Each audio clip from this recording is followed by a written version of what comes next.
Nah, ini sahabat penas sekalian. Ini secara garis besar, sahabat penas sekalian, ini ada cara menyusun konten ini. Nah, ini. Jadi untuk membuat konten yang baik gitu kan. Nah, ini kita perlu rencana. Kita perlu apa? Konten itu harus dirancang dulu, sahabat penas sekalian. Ini ada beberapa hal yang hendaknya mesti kita perhatikan, sahabat penas sekalian, ketika kita buat konten. Ada beberapa poin. Nah, ini ada 5 poin yang bisa kita catat, sahabat pena sekalian. Ini. Oke, poin pertama, sahabat pena sekalian. Nah, ini eh di poin pertama, ketahui tahapan prospek. Nah, ini kan, apakah di tahap awareness atau di tahap evaluation atau di tahap convention. Ini, sahabat pena sekalian. Jadi, kita harus tahu prospek apa namanya prospek calon-calon pembeli kita ini, sahabat pena sekalian. Nah, ini. Oh, pembeli A ini masuk di tahapan awareness gitu kan. Jadi masih tahap pengenalan gitu kan. Oh, pembeli B ini sudah masuk tahapan evaluation atau apa di tahapan menimbang-nimbang gitu kan. Oh, ini bagus layanannya gitu kan. Ini posisi lagi membandingkan gitu kan. Itu lagi membandingkan gitu. Oh, pembeli C ini sekarang lagi di tahap convention gitu kan atau tahap sudah ingin membeli gitu kan. Nah, ini sahabat pena sekalian. Jadi kita mesti tahu tahapan ini pembeli ini apa calon-calon pembeli ini masuk di tahapan mana gitu kan. Karena apa? Karena kalau kita sudah tahu gitu kan, oh orang ini masuk tahapan ini. Nah, kalau kita sudah tahu gitu kan, kita pasti ngerti apa yang harus kita lakukan. Gitu. Misalkan nih pembeli B masuk ke tahap masih masuk di tahapan evaluasi gitu kan atau tahapan membandingkan gitu kan. Ya udah kita kasih informasi. Kita kasih informasi. Nggak apa-apa Ibu kalau di sini, kalau Ibu mau beli apa namanya, mau beli eh, susu di sini, gitu kan. Nah, Ibu bandingkan aja dengan apa produk serupa, produk pesaing, gitu kan. Nggak apa-apa, gitu kan. Ibu bandingkan aja. Bisa dilihat produknya yang mana yang bagus, silahkan gitu. Gitu.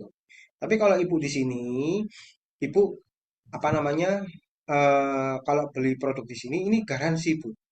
Garansi halal di sini Bu. Gitu. Ibu makannya terjamin.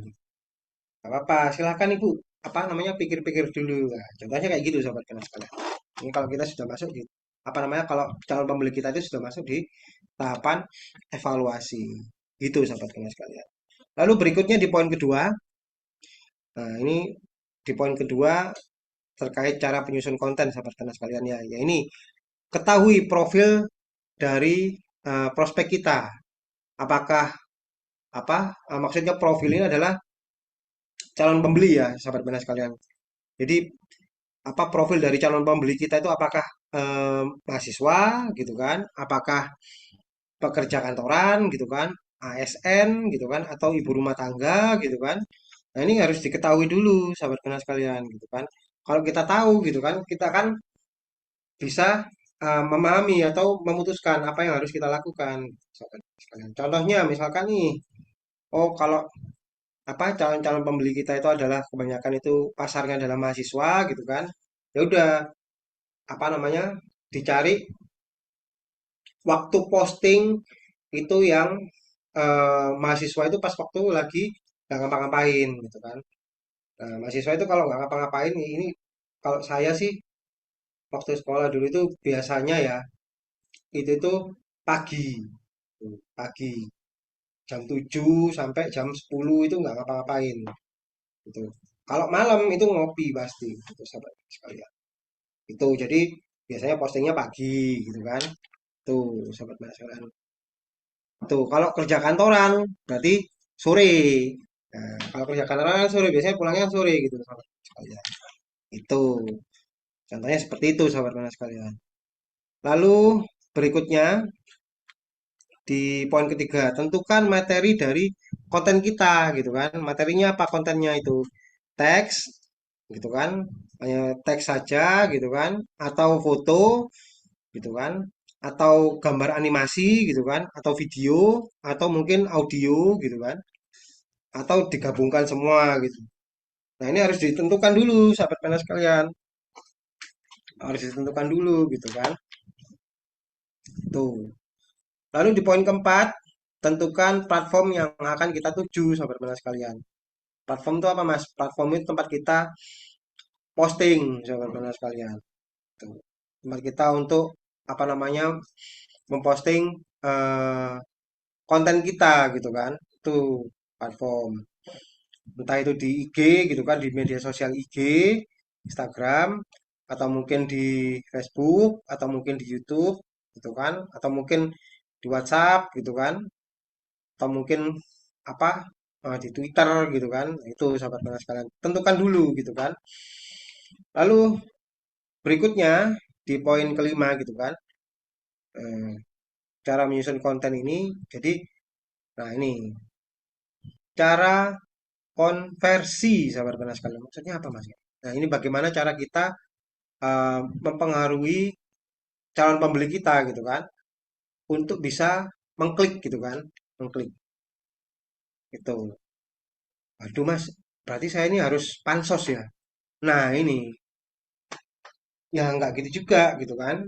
Ada beberapa hal cara gitu kan, ada beberapa strategi yang nggak melulu apa namanya eh, pansos, sahabat karena sekalian, nggak melulu apa namanya itu kontroversial gitu kan. Gitu. Jadi ada beberapa cara yang bisa kita gunakan gitu kan. Jadi lebih soft gitu kan. Tuh sahabat panas sekalian.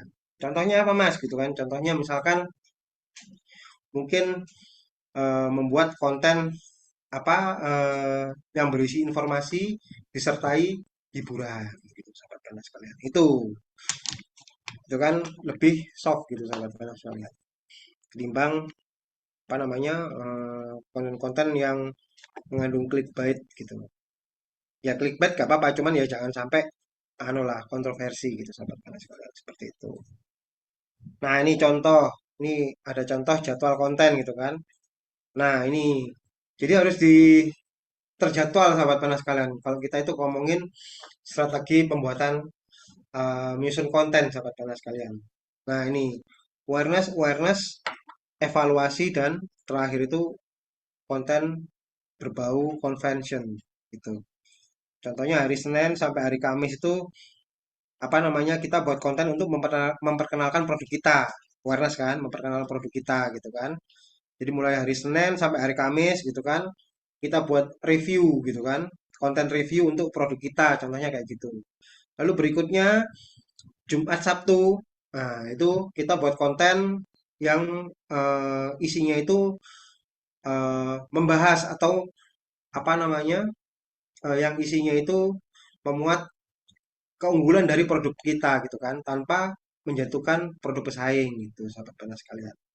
Nah, keunggulannya apa aja? Keunggulannya itu mungkin tahan lama gitu kan, kandungan apa namanya manfaat yang ada di dalam produk kita itu mungkin bisa dijabarkan seperti itu sahabat panas sekalian.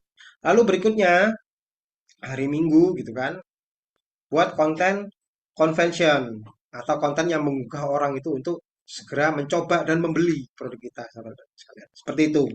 Ini untuk apa penjadwalan ya, contoh penjadwalan konten.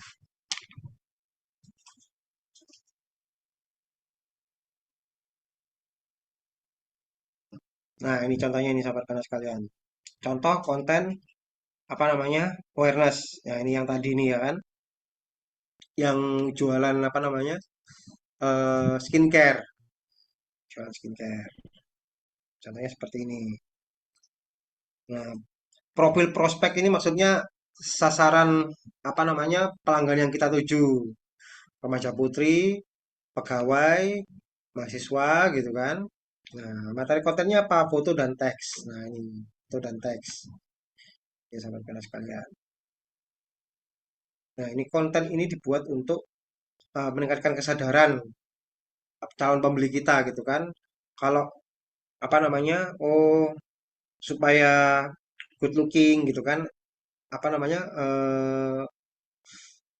Kulit wajahnya itu biar tetap seger gitu kan. Nggak lesu pakai skincare gitu sahabat panas sekalian. Contohnya kayak gitu. Nah, ini contoh konten evaluation. Contohnya kayak gini sahabat panas sekalian. Ini ya. Nah, ini profil prospeknya gitu kan. Atau apa namanya yang disasar itu ya ini remaja putri, pegawai, mahasiswa. Ini contohnya kayak gini. Seperti itu. Nah, ini contoh untuk konten convention. Ini menggugah orang itu untuk segera beli, teman-teman sekalian. Nah, ini ada diskonnya gitu kan. Beli satu gratis satu. Nah, itu masuk konten convention teman-teman sekalian. Seperti itu.